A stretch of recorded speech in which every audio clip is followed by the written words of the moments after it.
Hello friends, Bangla activity চ্যানেলে আপনাদের সবাইকে ওয়েলকাম।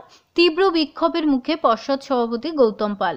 নতুন শিক্ষক নিয়োগ নিয়ে কি জানালেন পর্ষদ সভাপতি গৌতম পাল? চলুন এই ভিডিওতে আমরা বিস্তারিত জেনে নিই। আবারও প্রাথমিক শিক্ষা পর্ষদের সভাপতি গৌতম পালকে ঘিরে বিক্ষোভ দেখালেন চাকরি প্রার্থীদের একাংশ।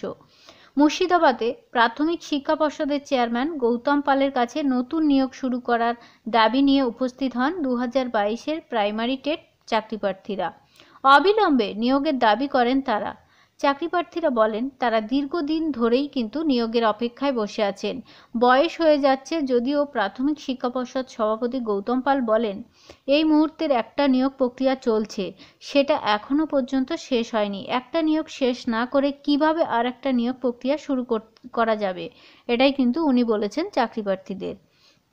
এতে কি চাকরি হবে? চলতি নিয়োগ প্রক্রিয়া শেষ হলে পরবর্তী নিয়োগ হবে বলে এমনটাই তিনি জানিয়েছেন।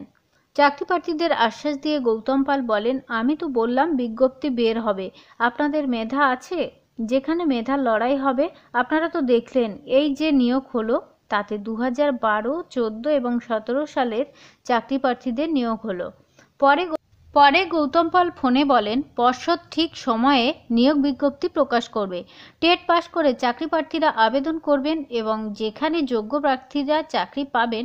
আমরা আগেই বলেছি টেট পাস করা মানেই কিন্তু চাকরি নয়, এটা কেবল একটা যোগ্যতা। তাছাড়া টেট পাস করলেই যে সাথে সাথে ইন্টারভিউয়ে ডাকতে হবে এমন কোনো কথা নেই। আমরা কিন্তু টেট পাসের সার্টিফিকেট বলেই দিয়েছি, এটা কিন্তু চাকরি পাওয়ার কোনো গ্যারেন্টি নয়। নিয়ম মেনে নিয়োগ হবে, এমনটাই কিন্তু পর্ষদ সভাপতি গৌতম পাল জানিয়েছেন চাকরি প্রার্থীদের। অনেক ধন্যবাদ সঙ্গে থাকার জন্য। পরবর্তী আপডেটের জন্য প্লিজ চ্যানেলটাকে সাবস্ক্রাইব করে সঙ্গে থাকবেন ছোট ছোট আপডেট পাওয়ার জন্য। Thank you.